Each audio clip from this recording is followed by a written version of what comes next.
Captain Jiwan stared at the massive ship that had appeared beside his vessel like a metal mountain in space.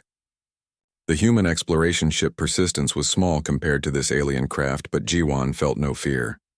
He had seen worse things during the Mars colony wars. His crew of 47 humans waited quietly at their stations, watching the alien ship through their monitors. "Captain," said Communications Officer Dayun, her voice steady, "they're sending us a message. It's in our language somehow." "Put it through," Jiwan said. The main screen flickered and a face appeared that made several crew members gasp. The alien looked like a giant lizard standing upright, with scales that seemed to shift color in the light. Its eyes were yellow and cold, and when it spoke, rows of sharp teeth showed. "Small mammals," the creature said, its voice deep and rough. "I am Commander Zelthus of the Vorthak Empire, 3rd Fleet of the Dominion Council. You have entered controlled space without permission." Jiwan stepped forward. "I'm Captain Jiwan of the human ship Persistence. We're explorers from Earth. We didn't know this space belonged to anyone." Zelthus made a sound that might have been laughter. "Of course you didn't know. Your species is new to the galaxy. How amusing." The alien leaned back in what looked like a command chair made of black metal. "Tell me, little mammals, do you know how the galaxy works?" "We're learning," Jiwan said carefully. "Then let me teach you," Zelthus said. His yellow eyes seemed to glow with pleasure. "For over 10,000 years, the galaxy has been ruled by the Dominion Council. 5 great species who have earned the right to control all others. We are the Vorthak, masters of war. The Silurians control the water worlds and trade routes. The Clixians manage the industrial systems with their hive minds. The Zarathi provide technology with their crystal intelligence. And the Belkarians keep the peace with their mental powers." Jiwan listened, but his mind was working. He noticed how the alien spoke about control and rule as if they were natural things like gravity or light. "Every new species that enters our galaxy must choose," Zelthus continued. "They can take the submission trials and prove they can serve the Council usefully. Most choose this path. It is wise. They are given worlds to live on, protection from enemies, and a place in our great empire." "And the other choice?" Jiwan asked, though he thought he knew. "Conquest trials," Zelthus said, and now his teeth showed fully. "A species can challenge one of the Council members to formal combat. If they win, they take that member's place on the Council. If they lose," the alien shrugged. "Well, examples must be made. The Kathrani tried conquest trials 200 years ago.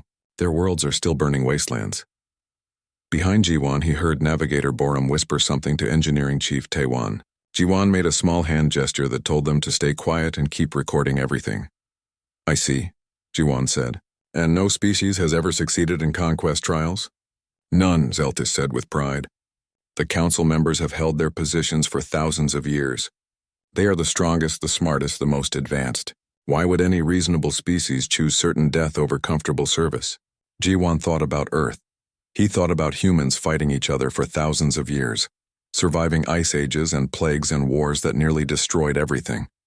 He thought about how humans had learned to live in the frozen wastes of Antarctica and the burning deserts of Africa. He thought about how they had clawed their way to the stars despite having no help from anyone. "Tell me about these submission trials," Jiwan said. Zelthus seemed pleased. "Practical tests. Can your species mine useful materials? Can you grow food efficiently? Can you fight as soldiers when needed? Can you follow orders without question? Simple things that prove your worth as servants." "Servants," Jiwan repeated. "Yes," Zelthus said, missing the tone in Jiwan's voice. "The galaxy is vast and the Council needs many hands to maintain order. Your species looks small and weak, but you might have useful skills. Your ship's design is crude but functional. Perhaps you could build things for your betters." Science Officer Yujin made a small angry sound, but Jiwan kept his face calm. "What if we need time to decide?" "Time?" Zelthus looked confused. "What is there to decide?" "You submit or you die. These are the only choices in the galaxy." "We're humans," Jiwan said quietly. "We like to think about our choices carefully." "Thinking too much is dangerous," Zelthus warned. "But I am feeling generous today. You have one of your months to decide. Return here with your answer. Choose submission trials, and you will be given a chance to prove your worth. Choose conquest trials, and you will be destroyed as an example to others. Choose nothing, and you will be hunted down like animals." The alien leaned forward. "But I will give you some free advice, little mammals. Look at your ship. Look at your weapons. Look at your numbers. Now think about facing the combined might of 5 species who have ruled the galaxy. Since before your world learned to make fire, the choice should be obvious. We'll consider our options, Jiwon said. Zeltis laughed again, the sound like rocks grinding together. Options? You are either very brave or very stupid. I hope for your sake it is stupidity. Stupidity can be cured. Bravery against the Council is a fatal disease. The transmission ended, and the massive alien ship disappeared into hyperspace, leaving the Persistence alone among the stars. For a long moment, nobody spoke. Then Communications Officer Da-hyun said, "Captain, what are we going to do?" Jiwon looked at his crew. He saw anger in their faces and determination. These were humans who had volunteered to fly further from Earth than anyone had gone before. They were explorers and scientists and engineers who had left everything they knew to see what was out there among the stars. "We're going to do what humans always do," Jiwon said. "We're going to survive, and we're going to make sure everyone knows that humans don't kneel to anyone." Navigator Borum smiled. "Should I set course for Earth, Captain?" "Yes," Jiwon said. "It's time to tell humanity that we're not alone in the galaxy. And it's time to show the galaxy what happens when you threaten humanity's freedom." The Persistence turned toward home, carrying news that would change everything. Dr. Minji walked through the underground laboratory beneath Geneva, her eyes studying the alien technology that Captain Jiwon's crew had managed to scan during their encounter. The data from the Vorthak ship filled dozens of screens around the room, and what she saw made her both excited and worried. "The materials are advanced," she told the group of scientists gathered around the main display, "but not impossible to understand. Their ship hulls are made from metal alloys we could probably copy given enough time." "What about their weapons?" asked Dr. Chanwoo, the military technology specialist. "Powerful but predictable," Minji said, bringing up new images. "Energy beams, kinetic projectiles, shield systems, all very straightforward. They seem to prefer overwhelming force over clever tactics." Admiral Hyok stood at the back of the room, listening carefully. He had fought in 3 major Earth conflicts and knew the difference between strong enemies and smart enemies. "What else did the scans tell us about these Dominion Council species?" Minji touched her tablet and the display changed to show biological data. "This is interesting. All 5 Council species evolved on what we would call easy worlds. Stable climates, plenty of resources, few natural disasters. The Vorthak homeworld has seasons that barely change. The Silurian water worlds have no storms. The Clixian planets have perfect soil for growing food." Lieutenant Soo-young, Admiral Hyok's chief strategist, frowned. "What does that mean for us?" "It means they never had to adapt to survive," Minji explained. "Humans evolved on a world that tried to kill us every few thousand years. Ice ages, volcanoes, floods, droughts, diseases. We learned to change and overcome problems because staying the same meant dying." Admiral Hyok nodded slowly. "Show me their military doctrine." The screen filled with data about Dominion battles from the past 1,000 years. Soo-young studied the information with growing interest. "Look at this pattern. Every war follows the same basic structure. Both sides line up their fleets, fight until one side loses too many ships, then the loser surrenders. Very formal, very predictable. Like a chess game," said Dr. Chanwoo. "Exactly like a chess game," Admiral Hyok agreed. "They fight wars to prove points, not to survive. They have rules about what's acceptable and what isn't. They expect their enemies to follow the same rules." "What happens when someone doesn't follow the rules?" asked Minji. Soo-young pulled up information about the Kethrani, the species that had tried conquest trials 200 years ago. The Kethrani challenged the Vorthak directly. Single fleet against single fleet, battle in open space. They lost in 6 hours. The Council then burned their planets as an example. "But they fought by the rules," Admiral Hyok said. "They played the Council's game. What if someone played a different game?" Meanwhile, in the surface levels of the building, President Taiho was meeting with the leaders of Earth's major nations. The room was tense as he shared the news from Captain Jiwon's mission. "So our choices are slavery or death," said Chancellor Weiss from the European Federation. "Those are the choices they're offering," President Taiho corrected. "But humans have never been good at accepting limited choices." Premier Chen from the Asian Coalition leaned forward.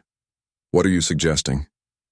"I'm suggesting that maybe the Dominion Council has been ruling the galaxy for so long that they've forgotten other options exist," Taiho said.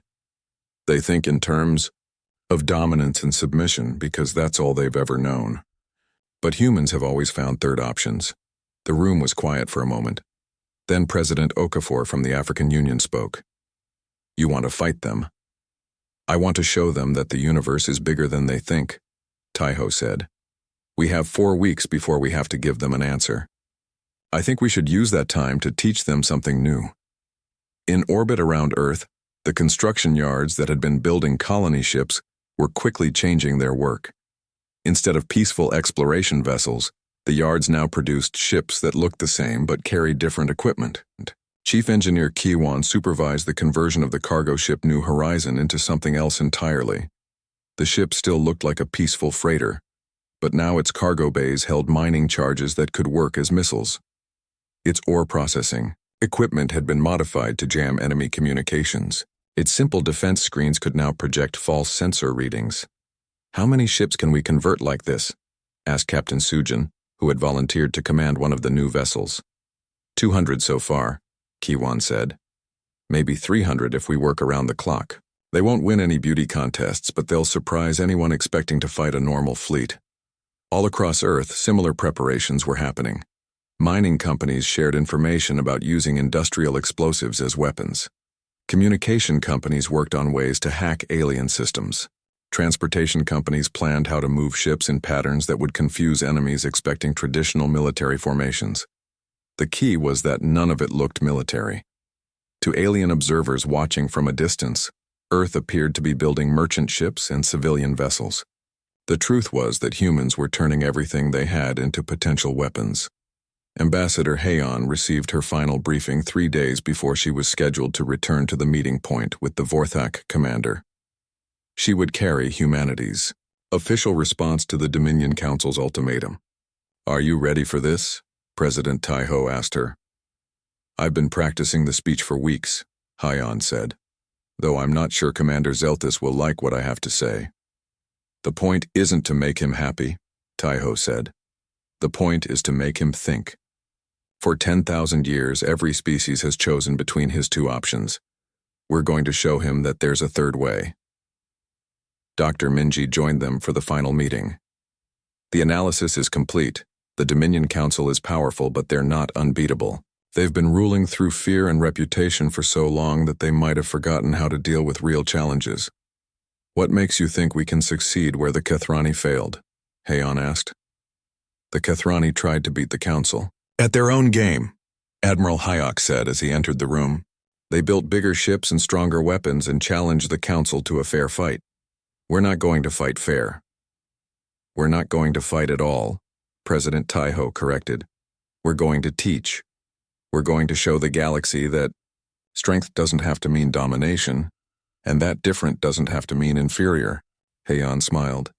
And if they don't want to learn, then we'll adapt, Admiral Hayek said. It's what humans do best.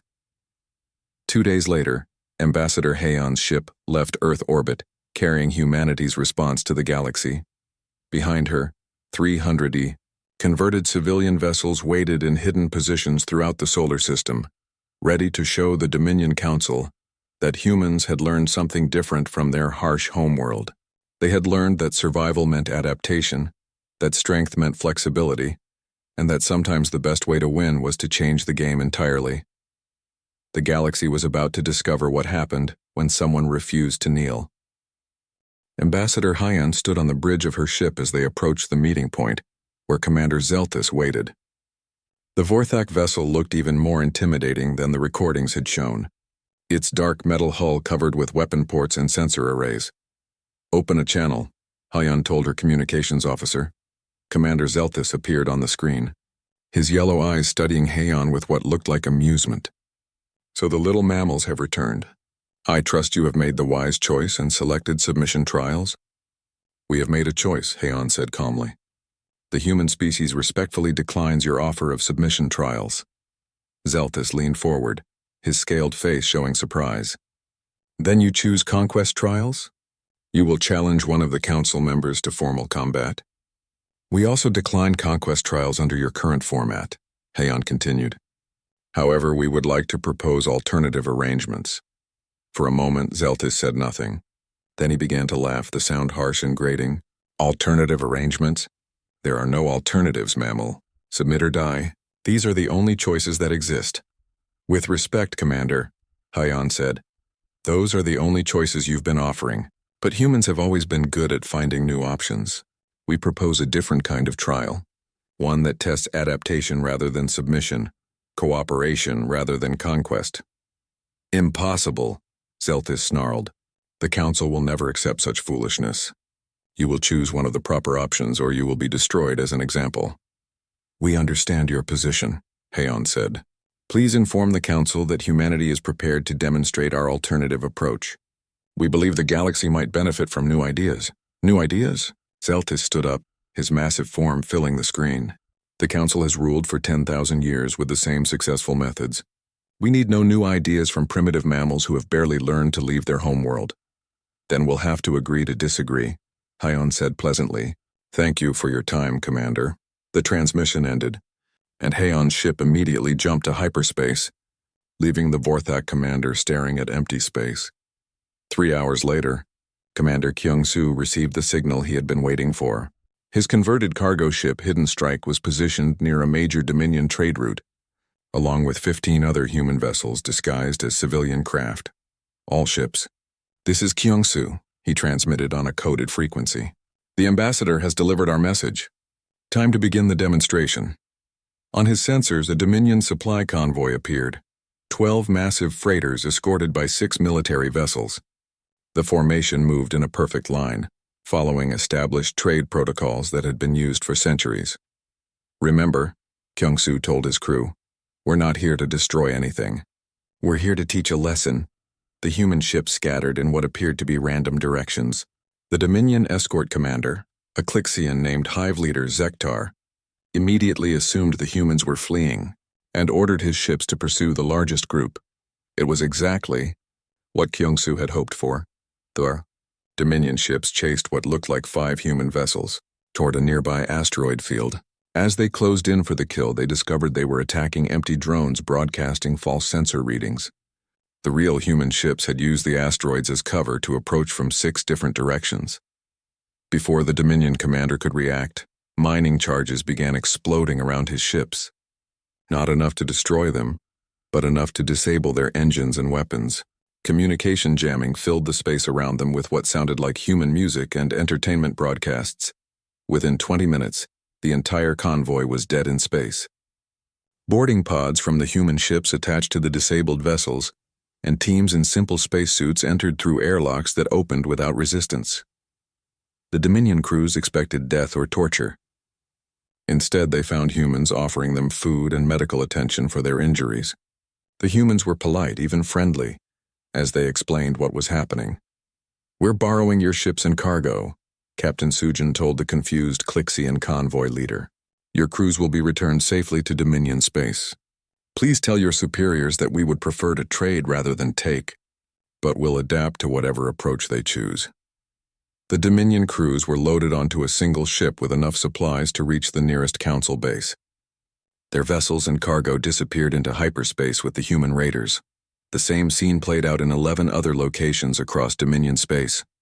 Supply convoys, research stations, and communication relays found themselves facing humans who fought like nothing in any military database. Instead of massive battle fleets, the humans used converted civilian ships that split apart into smaller groups when attacked. Instead of trying to destroy everything, they disabled and captured. Instead of killing prisoners, they treated them well and sent them home with messages. On the Dominion capital world of Vorth Prime, the Council received reports that made no sense.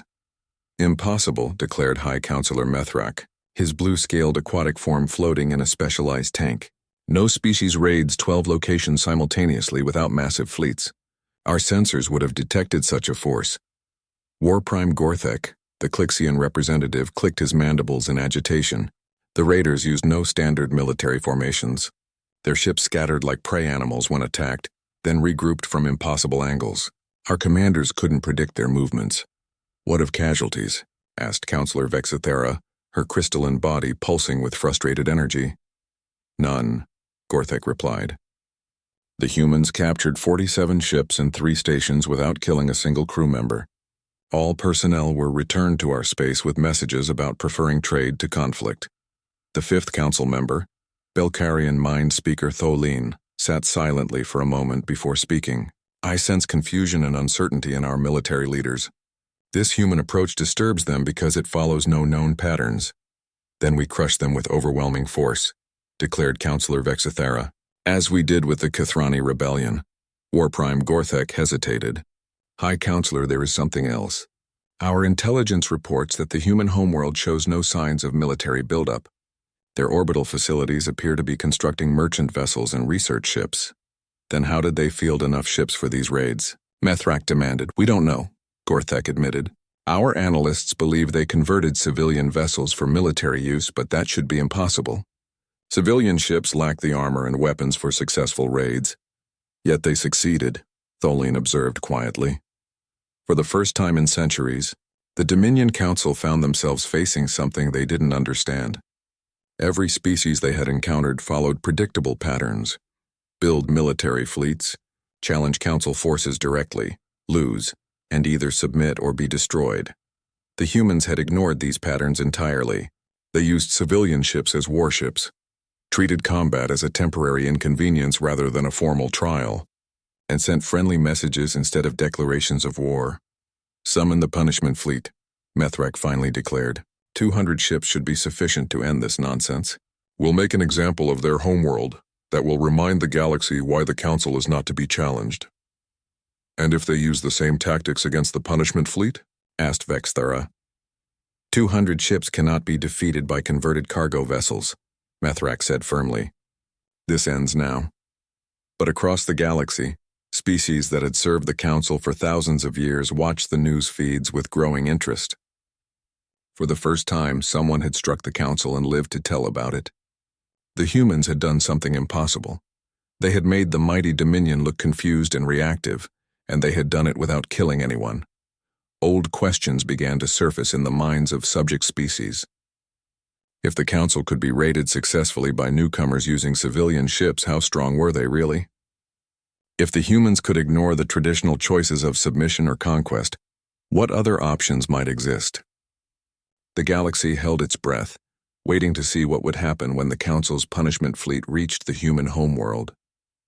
The humans, meanwhile, were preparing for company. Fleet Admiral Minho studied the intelligence reports in his underground command center, beneath the Rocky Mountains. Intelligence Officer Neon stood beside him, pointing to the tactical display that showed 200 Dominion ships approaching Earth's solar system. They're not being subtle about it, Neon said. The punishment fleet is moving in standard formation, maximum intimidation. They want everyone in the galaxy to see what happens when you challenge the Council. Let them see, Minho said calmly, but maybe not what they expect to see. The plan that humanity had prepared was so simple that most species would never consider it. The Dominion had ruled the galaxy for so long that they fought wars based on reputation and fear as much as actual force. They expected enemies to meet them in glorious battle or cower in terror at their approach. The humans chose a third option. All stations. Begin Operation Vanishing Act, Minho ordered. Across the solar system, every human ship, station, and settlement activated devices that had been quietly installed over the past month. The technology was based on principles humans had learned while studying Dominion sensor systems. Instead of trying to hide from the alien sensors, the devices made those sensors report exactly what they were programmed to detect: empty space. On Earth, 8 billion humans watched through hidden cameras as the Dominion punishment fleet arrived in their solar system.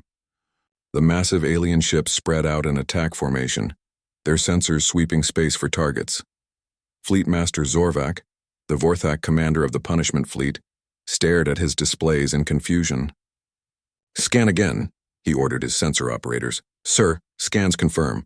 No planets, no stations, no ships. The entire system appears to be empty except for a yellow star and some asteroid debris. Impossible, Zorvak snarled. Intelligence reported a thriving human civilization here just days ago. Planets don't simply disappear. His communications officer, a nervous Silurian named Sub-Commander Veltar, spoke up. Sir, could another Council faction have sterilized the system before our arrival? Zorvak considered this. It had happened before when the Council wanted to make an example particularly dramatic. Continue scanning. Look for weapon signatures, energy residue, anything that would indicate what kind of sterilization device was used. For 3 full days, the Dominion fleet searched the solar system. They found nothing because there was nothing to find. Earth was exactly where it had always been, along with its moon, orbital stations, and defensive platforms. The humans simply made the Dominion sensors ignore everything that was actually there. On the hidden observation post Silent Watcher, tactical analyst Jisoo monitored the alien fleet's movements with growing amusement.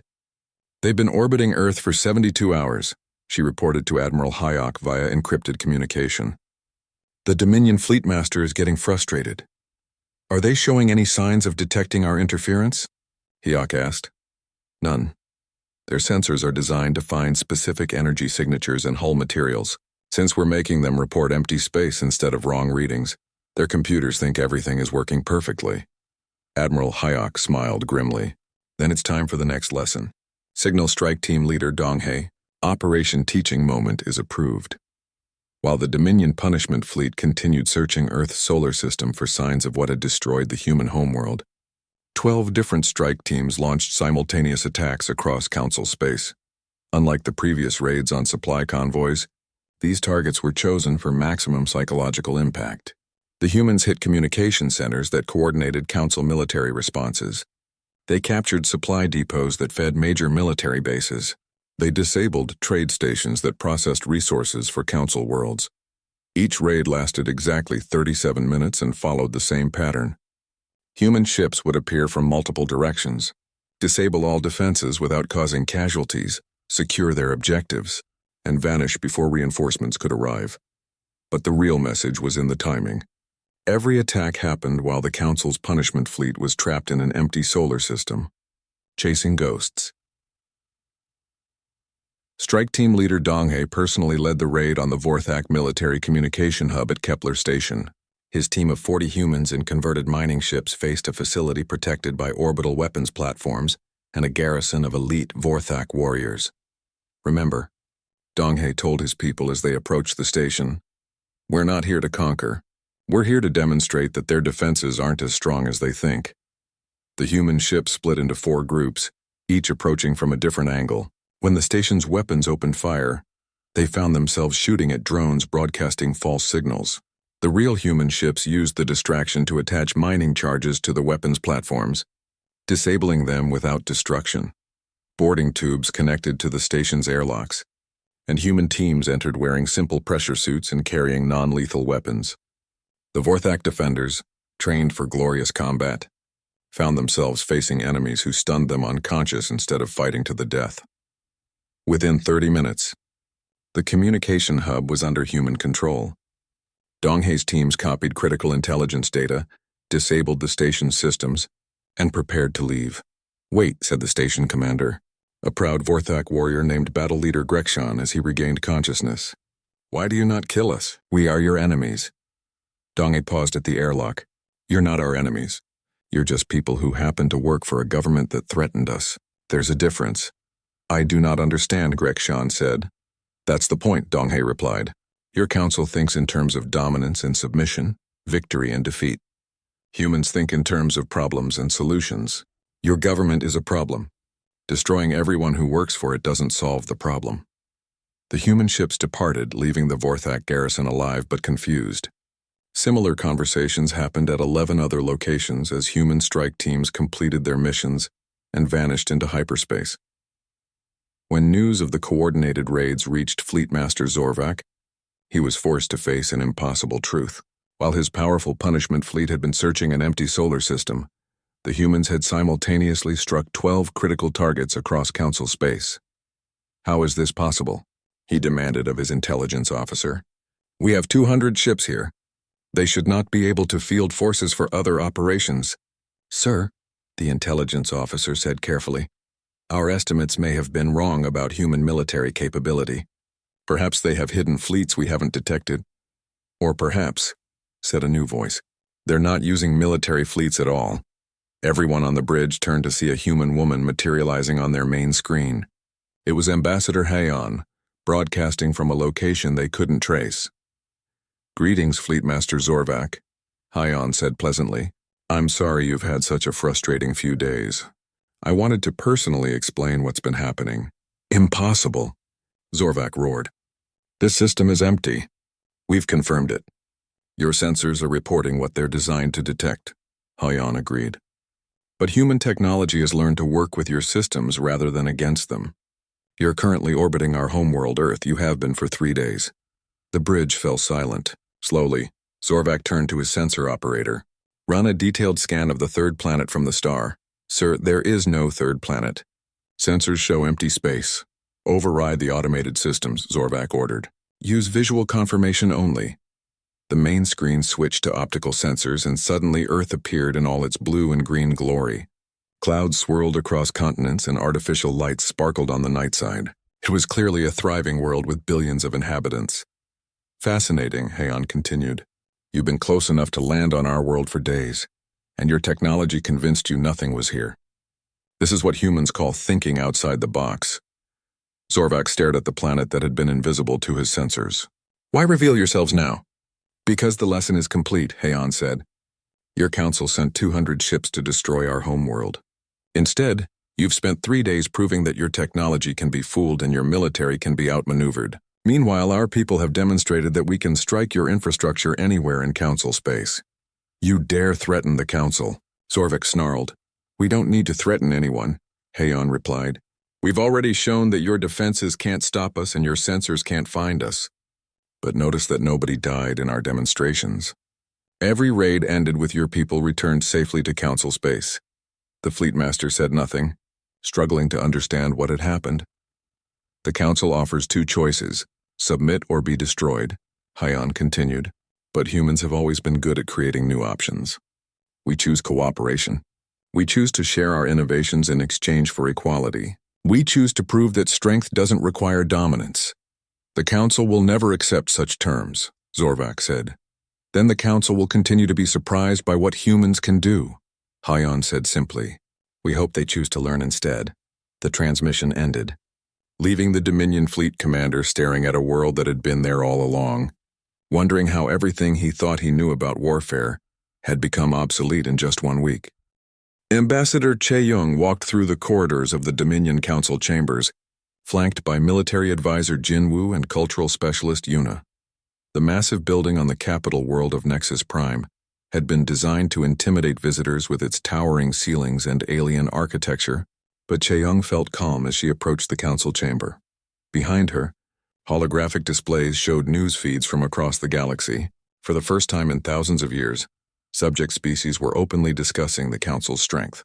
The human demonstration had shaken the galaxy's faith in Dominion invincibility. Are you ready for this? Jinwoo asked quietly. As ready as anyone can be for making history, Che-Young replied. The chamber doors opened to reveal the 5 members of the Dominion Council seated on elevated platforms arranged in a circle. Each platform was designed for a different species' needs. High Counselor Methrak floated in his water tank. Warprime Gorthek stood on his insectoid legs. Counselor Vexthara's crystalline form pulsed with energy. Council Speaker Zheltov's reptilian bulk dominated his stone throne, and Mind Speaker Tholin sat motionless in meditation. So, Methrak's voice echoed through the chamber. The mammals come to surrender at last. Your little demonstrations have been amusing, but the council's patience is ended.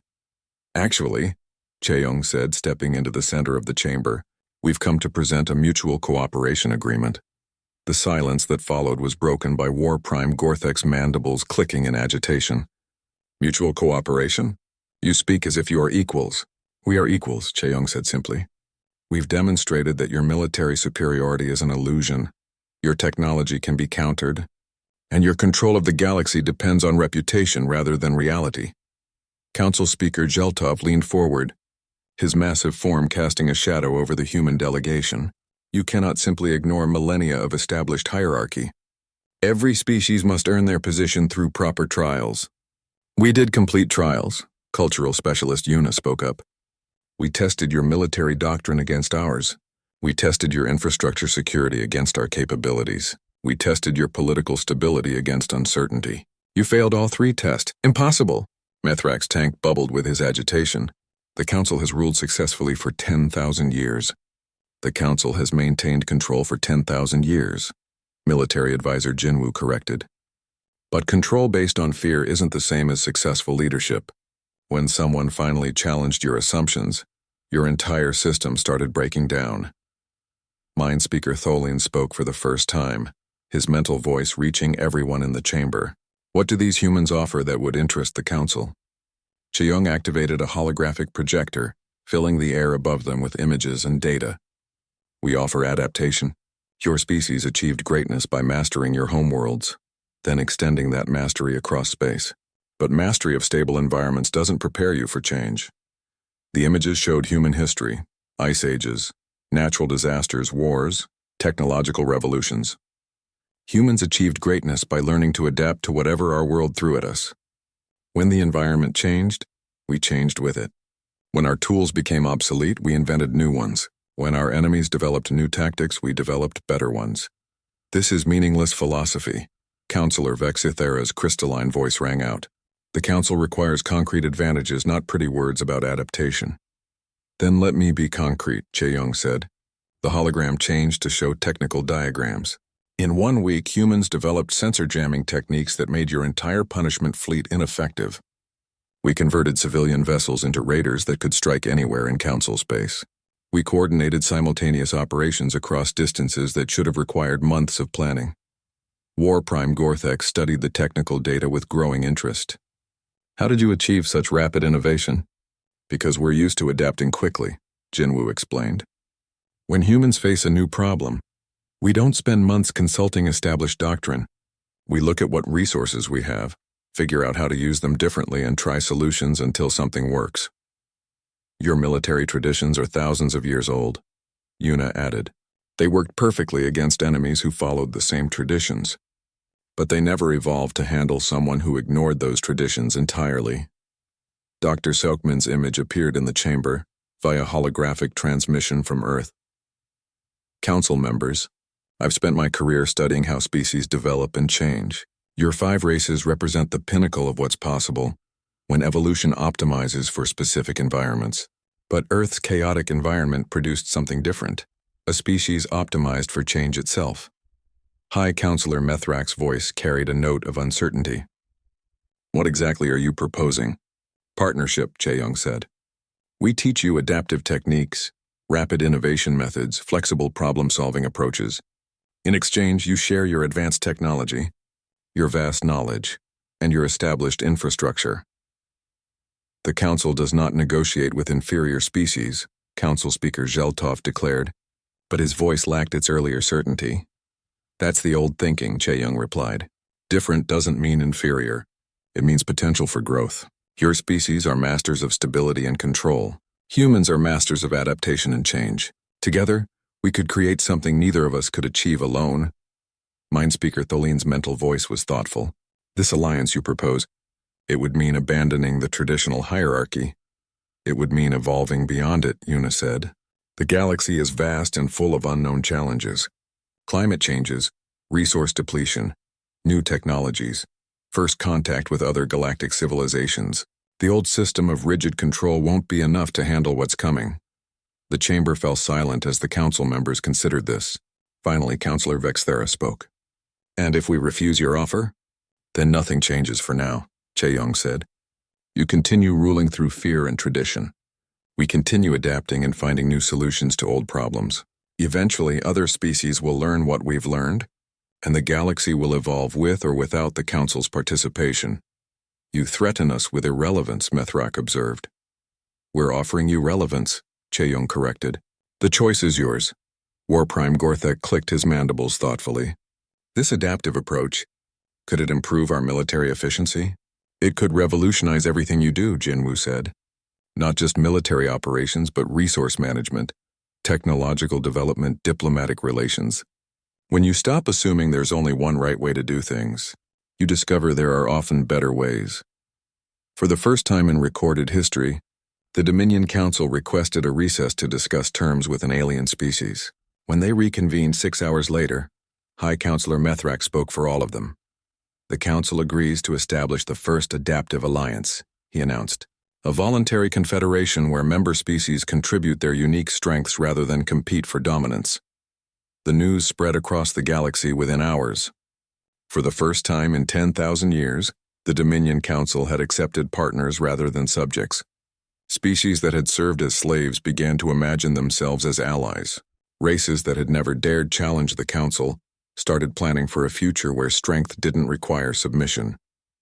6 months later, President Tejo stood in his office on Earth, looking out at the construction yards where human and alien engineers worked together on new ship designs. The vessels combined Dominion technology with human adaptability, creating something neither species could have built alone. "Any regrets?" asked Admiral Hayek, who had come to deliver the latest progress reports. "None," Tejo said. "We didn't conquer the galaxy. We taught it that conquest was unnecessary. That's a better victory than any war could have given us.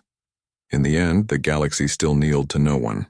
But now that was by choice, not because everyone was too afraid to stand up.